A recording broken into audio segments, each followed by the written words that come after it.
আচ্ছা বাবা, আপনি যে বাসায় থেকে বাড়াছেন, আপনি আর তো কোনোদিন বাড়িতে আর ফিরবেন না, না? আল্লাহর ইচ্ছা।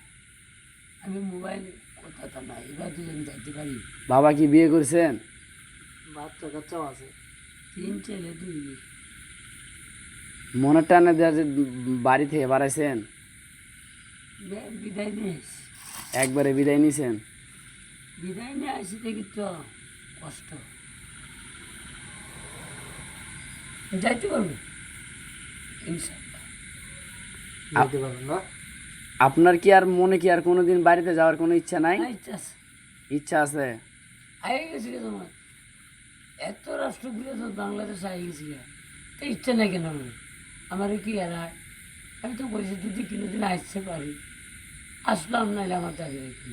এখন তো আল্লাহ আমার আনাইছে, কে সমস্যা হয়ে যায়। দোয়া করি দেশের বাড়িতে ফিরে যাও, আল্লাহ